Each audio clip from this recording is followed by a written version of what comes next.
Apakah yang menyebabkan Nabi mengatakan, "Ma dharra Utsman ma fa'al." Utsman tak ada lagi perkara buruk akan kena kepadanya, setelah apa dia buat. Keburukan di dunia wala keburukan di akhirat. Yani tak ada lagi apa-apa, keburukan, yang tak baik akan kena kepada Utsman bin Affan. Kenapa Nabi berdoa demikian?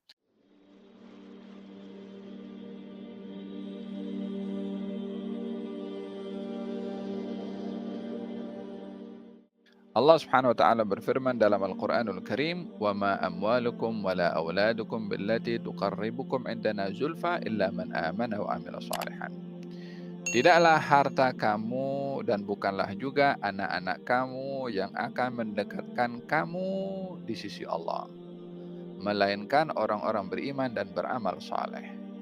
Yani, bukanlah harta dan anak-anak secara independen yang akan mengangkat derajat kita, memuliakan kita, memberikan manfaat kepada kita pada zat harta atau zat anak-anak, melainkan orang-orang beriman dan beramal saleh baik menggunakan hartanya di tempat yang baik, tempat yang taat, tidak digunakan pada tempat yang maksiat, atau pada anaknya yang dijadikan penerus pada kebaikan yang dilakukan oleh ayahnya, dididik, diajar, diperintahkan taat pada Allah, maka dua-dua ini, harta dan anak, akan bermanfaat untuk seseorang yang boleh mengangkat darjat orang itu dekat dengan Allah Subhanahu wa taala. Oleh sebab itu Nabi bersabda dalam satu kisah ketika Nabi ditanya oleh salah seorang sahabat, "Dhahaba ahlud duthuri bil ujur." Orang kaya ini senang, dia dapat pahala banyak lebih daripada kami. Sebabnya mereka berpuasa macam kami, mereka salat macam kami. Kelebihan mereka, mereka bersedekah dengan harta-harta mereka sementara kami tak boleh bersedekah. Kemudian Nabi beritahu kepada mereka orang-orang miskin, bersedekahlah kamu juga dengan tasbih, dengan tahmid, dengan tahlil, dengan takbir, itu pun juga sama ganjaran dengan orang bersedekah. Orang miskin pun juga bersedekah tapi dengan cara lain, dengan tasbih, tahmid, tahlil dan juga takbir.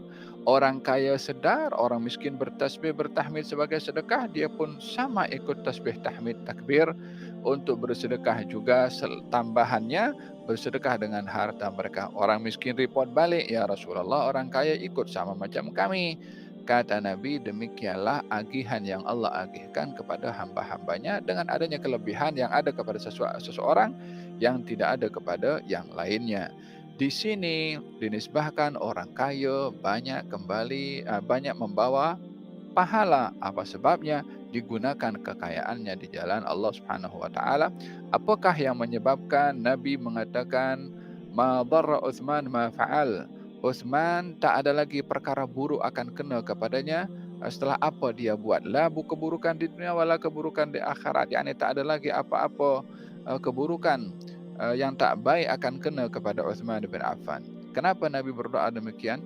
Disebabkan oleh kerana Utsman mengorbankan hartanya dalam peperangan Tabuk sekian banyak untuk memperjuangkan, jihad atau dakwah Nabi Muhammad SAW. Yang menyebabkan Utsman bin Affan mendapatkan kedudukan adalah mengorbankan harta, menggunakan hartanya untuk meraih kedudukan di sisi Allah Subhanahu wa taala.